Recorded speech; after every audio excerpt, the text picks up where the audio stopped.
और दूर से जाकर के देखा जो बहुत देर हो गई, जेठ का महीना, तेज धूप, व्याकुल हो गया प्यास से। और जब प्यास से व्याकुल हो गया तो पानी की तलाश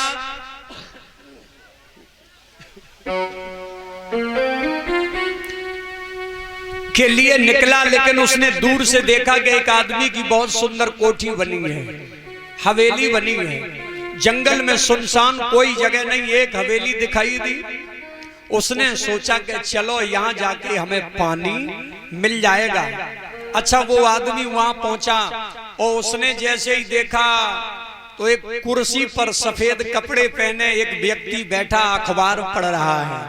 उसने जाके कहा, बाबूजी प्रणाम, हम बड़ी दूर से आए हैं, प्यास के कारण व्याकुल हो रहे, थोड़ा पानी मिल जाएगा। उस आदमी ने अखबार हटाया और टेढ़ी नजर करके बोला कि तुझे शर्म नहीं आई? हम तुझे पानी पिलाने वाले लग रहे हैं?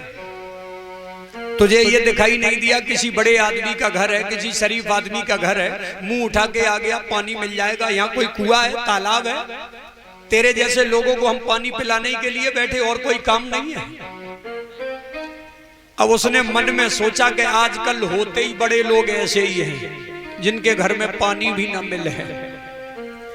मन ही मन सोचा, हाथ जोड़ के बोला, बाबूजी दूर से आ रहे थे, कोई दिखाई नहीं दिया, आपका घर देखा, मैंने सोचा थोड़ा पानी मिल जाएगा। उसने कहा चल ठीक है, अब आ गए तो कोई बात नहीं, बैठ जा, किसी नौकर को आने दे, पिलवा देंगे पानी। वो बैठ गया। बैठे बैठे 1 घंटा हो गया। मजे की बात का कोई नौकर भी नहीं आया, कोई आदमी नहीं आया। अब उसने हाथ जोड़ के कहा, बाबूजी बाबूजी प्यास के कारण अब तो गला बंद हो रहा है, थोड़ा पानी पिला दीजिए। उसने कहा तेरी समझ में नहीं आया? कह दिया मैंने, किसी आदमी को आ जाने दे, पानी पिलवा देंगे। उसने हाथ जोड़ के कहा, बाबूजी थोड़ी देर के लिए तुम ही आदमी बन जाओ तो क्या हर्ज है? तो हम आदमी हैं लेकिन आदमी नहीं है। चोला मिला आदमी का, लेकिन हमने गुण नहीं है आदमी के। काहे के आदमी है? एक बार सभा लगी, ब्रह्मा की सभा में सारे जानवर इकट्ठे हो गए। जानवर बोले कि महाराज, हम लोगों के संग में इस आदमी ने बड़ा अत्याचार किया है, और आप फिर भी कह रहे हो कि आदमी बड़ा महान। बाबा गोस्वामी भी लिख रहे हैं कि बड़े भाग्यवान अब स्तन पावा। फिर महान कैसे है? अच्छा, नंबर आ गया तो सबसे पहले घोड़ा खड़ा हो गया। घोड़ा बोला कि इस बेईमान आदमी ने मेरे साथ नाजायज किया है, मेरे साथ नाइंसाफी की है। क्या किया है? घोड़ा बोला, अच्छा विचार करना आप, घोड़े की पीठ पर बैठने के लिए भगवान ने एक आदमी की सीट बनाई। एक आदमी घोड़े की पीठ पे बैठ के यात्रा कर सके, और ये आदमी इतना बेईमान के आदमी ने तांगा बना, उसको 14 बैठा। अब बताओ, है अन्याय? किया अन्याय? अच्छा, नंबर आ गया। तब तक महाराज भेड़ आई, महाराज मेरे साथ भी नाइंसाफी हुई। कैसे? भेड़ की पीठ पर भगवान ने ऊन बनाई इसलिए कि भीषण सर्दी से अपनी रक्षा कर सके, लेकिन ये आदमी इतना बेईमान के कपट लई पूरी भेड़ या पहले कोट सूटर जर्सी आदि आदि बना रहा, भेड़ बेचारी मरी जा रही है। तब तक आ गया नंबर बकरी का। बकरी बोली, सुन तुझे तो मूड़ करके कपड़े बनाते हैं, और ये आदमी इतना बेईमान के हमें तो मूड़ ही के खाए जात पूरो ही, और फिर भी तुम कह रहे आदमी महान है। काहे का आदमी महान है? अच्छा, आपने देखा होगा कि मांस खाने वाले जानवर के आगे अगर आप घास डालो तो वो घास नहीं खाएगा, क्योंकि उसके दांतों की बनावट ऐसी है। और घास खाने वाले जानवर के आगे मांस डालो, मांस नहीं खाएगा। लेकिन धन्य है जो आदमी को चाहे घास डालो चाहे मांस डालो, कछु बचता ही नहीं।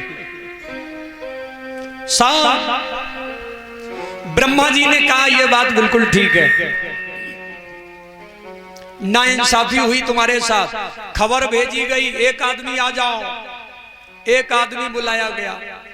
अब लोगों ने मिलकर के एक आदमी को चुन के भेज दिया ब्रह्मा के यहाँ, जवाब दो जाके। ब्रह्मा जी बोले ये जानवर शिकायत कर रहे हैं कि तुम इतने अन्यायी हो, और फिर भी कहा जाता है कि आदमी बड़ा महान। कैसे महान हो गए? आदमी बोला हम इसलिए महान हो गए कि हम बोली अच्छी बोलते हैं। जितने भी जानवर हैं इनकी भाषा ठीक नहीं है, लेकिन आदमी की बोली बड़ी प्यारी है। कोयल बोली कि ये तेरा कुछ नहीं, ये भी मेरा ही चुराया तुमने। क्यों? आदमी अगर ज्यादा अच्छा बोले लोग कहते क्या आवाज है कोयल जैसी। कोयल बोली ये तो मेरी नकल कर ली तूने। आदमी बोला तो अच्छा मान लो हम कपड़े अच्छे पहनते इसलिए हम महान है। बोले कपड़े भी तेरे अच्छे नहीं है। हिरन बोला कि तेरे कपड़ों का रंग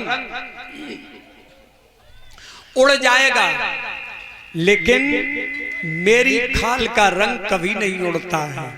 मेरी नकल करके तू वस्त्र अच्छे पहनता है। आदमी बोला ठीक है तो एक काम करो, अब हम इसलिए अच्छे हैं। क्यों? बोले हम मकान अच्छा बनाना जानते हैं। बया पक्षी आ गया। बया पक्षी बोला कि मकान भी हमसे ज्यादा अच्छा नहीं बना सकते तुम। बया पक्षी देखा है? खजूर के ऊपर जो अपना घर बनाते उल्टे लटकते हैं। मेरे जैसा तू सुंदर घर भी नहीं बना सकता है। आदमी बोला तो हम ताकतवर ज्यादा हैं इसलिए महान है। शेर आ गया। शेर बोला हमसे ज्यादा ताकत वाला भी तू नहीं है। आदमी अगर ज्यादा हिम्मती हो लोग कहते आदमी है क्या, शेर की तरह सीधी छाती करके आ गया। आदमी बोला तो भैया ऐसा करो हम चालाक ज्यादा है। अब तो है ठीक, चालाक का नंबर आया। कौआ बोला हमसे ज्यादा तू चालाक भी नहीं है। आदमी ज्यादा चालाक होता लोग कहते आदमी नहीं, वो तो कौआ है। आदमी बोला तो हम मूर्ख हैं। बस अब खुश हो। गधा आ गया। गधा बोला हमसे ज्यादा मूर्ख भी नहीं है तू। जब समझ में नहीं आया आदमी कहते आदमी नहीं वो तो गधा है। आदमी बोला तो हम क्यों महान हैं? अच्छा आदमी क्यों महान है? तो बाबा गोस्वामी जी ने कहा आदमी इसलिए महान है कि तू मानव का शरीर पा करके सत्संग कर सकता है, संत सेवा कर सकता है, अच्छे कर्म कर सकता है, भगवान की भक्ति कर सकता है, अतिथियों का सम्मान कर सकता है, भूखे को भोजन दे सकता है। बाकी अन्य योनियों में ये कोई भी कार्य नहीं हो सकते हैं। बड़े भाग मानव तन पावा सुर दुर्लभ सदग्रंथन गावा। इसलिए आदमी महान है। लेकिन ऐसा मानव का मान चोला पाकर के भी लोग शराब पीते हैं। एक बार नहीं, हजार बार नहीं, असंख्यों बार धिक्कार है। हालांकि गंगे नगरा में तो खैर कोई पियते ही नहीं है। हाँ नहीं, हम बहुत दिनों से आ रहे, 10-11 वर्ष हो गए आते आते, और बढ़िया लोग हैं और होना भी चाहिए ऐसे ही बढ़िया। हाँ लेकिन एक बात है कि इन लोगों को अच्छी बात बताओ, मानने के लिए राजी नहीं होते हैं। एक गांव में 4 बैठे शराबी, और शराब पी में इतने में एक महात्मा जी का आना हो गया। महात्मा जी बोले भैया तुम लोग मदरा का सेवन कर रहे हो, इससे धन का भी नुकसान होता है, स्वास्थ्य का भी नुकसान होता है, बुद्धि भी दूषित होती है, इसलिए इसका सेवन नहीं करो। और नहीं मान रहे हो तो हम तुम्हें प्रैक्टिकल